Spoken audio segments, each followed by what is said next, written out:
As a resident of Wisconsin, I find great pleasure in the activity of hunting. It allows me to escape from the stressors of daily life and find solace in the tranquility of the wilderness. I feel a sense of peace and serenity that I cannot find elsewhere when I am perched upon my deer hunting stand. I enjoy hunting so much that I make it a point to go hunting every season, although my wife has not joined me as often since our first child was born. During one of my solo hunting trips, I had a frightening experience that I will never forget. It was in 2001, when I was 35. I ventured out into the wilderness with the specific goal of hunting down a 12-point deer that I had seen on my trail camera. I felt confident that I would be able to find him if I simply waited in the right spot, but my plans were quickly disrupted by the appearance of an unexpected visitor. I am still not sure if this visitor was a person or a thing, but while I was alone in the heart of the forest, a woman suddenly appeared before me. I was so startled by her sudden appearance that my body froze, and I was unable to move or speak. It felt like a dream, but I knew that it was real. This experience was so frightening that it still lingers in my memory to this day. Here is what happened. In the year of 2001, I was residing in the city of Stevens Point, Wisconsin. I had prepared and gathered all the necessary equipment, packed my belongings, and had risen early in the morning. My wife was supportive as always, prepared lunch for me and wished me well for the journey ahead. I assured my wife that I would return by the latest the following morning. In the event that I did manage to locate the buck sooner, I would make an earlier return.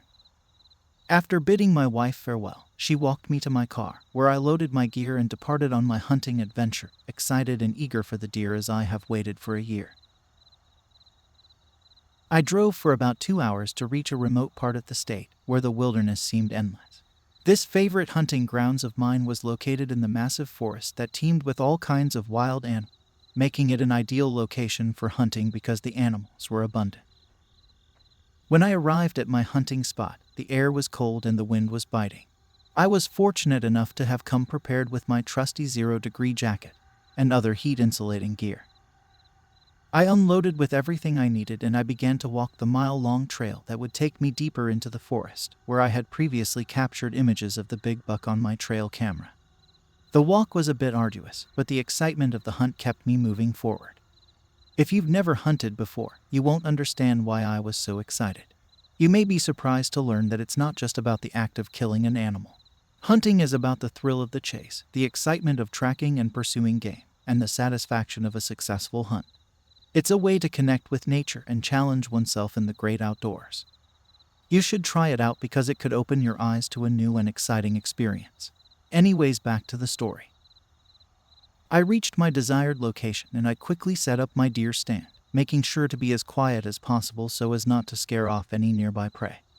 After setting up my deer stand, I climbed up to my perch, taking a moment to settle in and prepare for the long wait ahead.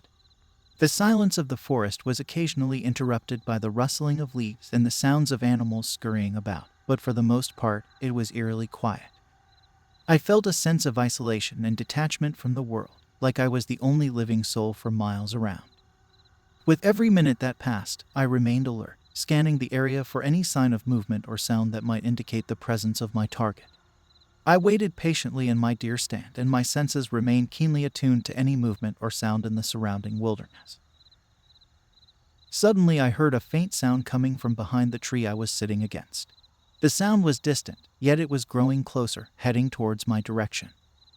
Despite the anticipation, I remained still and silent, careful not to move or make any sudden noise that might alert the unknown creature. Although I was very curious to see what it was, I dared not turn my head, for fear of scaring it away. Instead, I sat in deep silence, in a state of tense anticipation, waiting for the creature to reveal itself. As the sound grew closer, my curiosity began to take hold, and I couldn't help but wonder what sort of creature could be making such a loud noise. I have been hunting for years, and I knew that deer don't make these kinds of loud noises. I sat in tense anticipation as the noise continued to draw near, and as it reached the tree behind me, I sensed the presence of something heavy just beyond my sight. The thing was right below me now, and as the creature grew closer, it suddenly stopped, as if it had become aware of my presence. It was at that moment that I began to realize that the creature might have detected my scent, and I sat still and silent, watching and waiting for it to make its next move. It was then that my curiosity got the best of me, and I slowly stood up to get a better look. And there, right below me, was a massive black bear. Its two paws resting on the tree trunk I was perched on, looking up at me with curiosity and perhaps even a touch of suspicion. The bear looked up at me, its eyes met mine, and I saw its nostrils flaring as it took in my scent. Its thick fur was dark and matted, and its sharp claws dug into the bark of the tree, making it seem like it was ready to climb up and get me. With the bear standing just below me and its paw on the tree, I quickly realized that I needed to act fast if I was going to get out of this situation unscathed. My heart was pounding in my chest and my hands were shaking as I pointed my gun straight at the bear's face. And then I remembered something I had learned about black bears in my area. Unlike grizzly bears, which are known to be more aggressive towards humans, black bears are often less confrontational and can be scared off with loud noises. So without hesitating, I began to scream and shout as loudly as I could, hoping to startle the bear and make it back away. My heart rate increased rapidly, and I let out an even louder scream as I witnessed the bear retracting its paw from the tree and turned to run away back into the forest. I kept my eyes on the bear and continued to watch it as it slowly wandered away, disappearing into the dense forest. I would have shot the bear, but it wasn't bear season, and plus the reason I had come all the way to this remote location was to hunt for the 12-point deer that I had seen on my trail camera. I sat back down on my stand, waiting patiently for the deer that I had been eagerly anticipating. As the day went by, the sun began to set, and the forest was bathed in a warm golden light. As the sun continued its descent, the light began to fade, and the forest grew increasingly darker. Soon it was getting difficult to see anything beyond the patches of light where the sun was still shining through the tree. The darkness was deepening rapidly, and I had to make my way back to my car before it became too dark to navigate the forest safely. I knew that my chances of seeing the 12-point deer that I had been scouting were slimming down. However, my determination and desire to capture the buck kept me in my deer stand for a little longer, even as the sun began to set and darkness crept over the forest. I sat on the tree stand waiting for a glimpse of the elusive deer. My thoughts kept drifting back to the encounter with the black bear. Suddenly I heard a strange noise, a sound I had never heard before. It was coming from directly in front of me, only a block away, behind a cluster of big trees. The sound was strange, almost supernatural, and it made the hair on the back of my neck stand up. I sat frozen in place, listening intently to the noise, trying to figure out what it could be. I gripped my gun tightly, ready to defend myself if necessary. The noise continued, growing louder and more insistent by the moment. As I listened to the strange and frightening noises, it gradually began to sound like a woman screaming. At first the screams were unintelligible, but they grew increasingly desperate and urgent. My heart raced as I listened intently, my gun trained on the source of the noise. After a minute, the screams turned into a plea for help. "Help me! Help me! Help me!" Although the voice was indistinct and difficult to make out, it sounded like a woman pleading for help and in pain at the same time. The hairs on the back of my neck stood on end as I considered the possibility of someone being in danger in the dark, but I was deep in the isolated wilderness. The likelihood of encountering another person in this area was exceedingly low.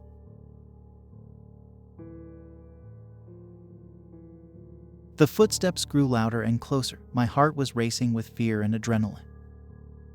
I strained to see through the thick trees to get a glimpse of the source of the screams. The footsteps were accompanied by snapping twigs and rustling leaves, and I knew whatever was making these sounds was getting closer and closer. I tried to remain as still as possible and kept my gun pointed in the direction of the noise as the screaming continued. Finally, the footsteps came to a stop, and the screaming abruptly ended. The forest was silent once again. I was still pointing my gun towards the direction of the noise, but I couldn't see anything in the dark, dense thicket of trees. All of a sudden, the figure appeared from the trees in front of me. It was a woman in a long white dress, with hair so long it covered her entire face, trailing down to the ground behind her. She was not standing or walking, but instead was crawling like a dog, screaming and pleading for help, her voice filled with agony. Her head was bobbing up and down as she crawled, stopping for a second every time she let out the loud scream. This thing was screaming underneath me, crawling in circles and making the strange noises. Its long tangled hair dragged on the ground as it moved, and its tattered white dress flapped in the wind. I didn't know if she was aware of my presence in the tree stand, but I wasn't willing to take any chances. My heart was racing and my palms were sweating against the cold metal of my gun. It was like something straight out of a horror movie. As the woman crawled and screamed, she made a few circles around the area before suddenly leaping like a mountain lion down behind a huge boulder. I watched as she crawled herself to a few big trees, her shadowy figure slowly disappearing from my sight. Even though she was out of view, I could still see the white of her dress and the shadow of her body as she moved further away. The forest was no longer a peaceful, serene place in my mind, but a dark and ominous realm filled with mystery and danger. As the woman moved away, her screams began to fade in the distance. When she was finally out of sight and her noises were no longer audible, I didn't waste a second. I quickly climbed down the tree stand and began to run for my life towards my truck. My heart was pounding in my chest as I sprinted through the darkness.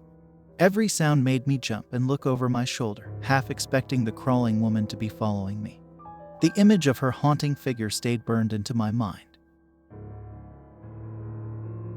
I finally reached my truck and fumbled for my keys, adrenaline still coursing through my body.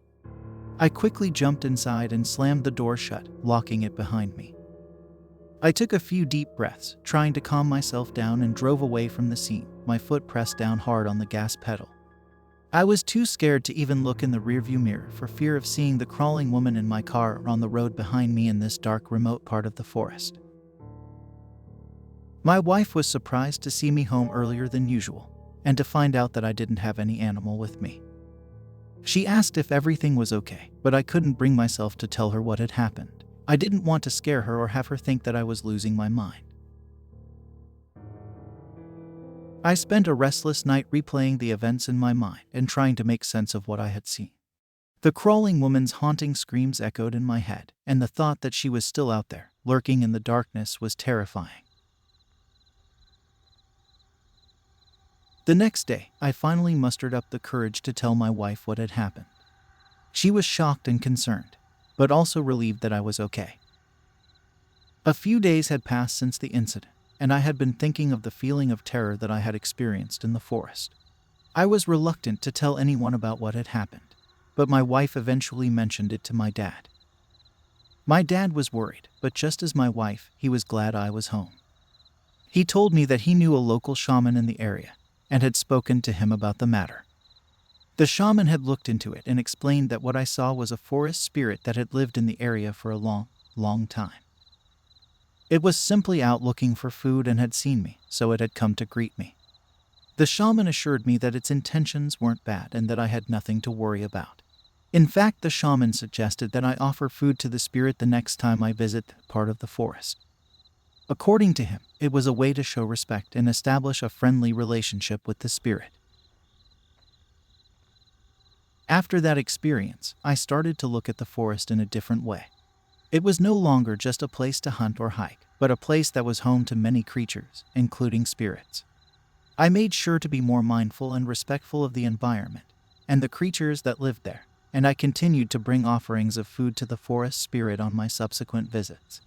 And though I still felt a bit uneasy at times, I never again had an experience like the one I had encountered before. After the incident with the crawling woman in the forest, I never did end up getting the deer I had gone for. My family and wife were adamant about not letting me go back to that area of the forest again. They told me that if I wanted to hunt, I should go to other parts of the state instead.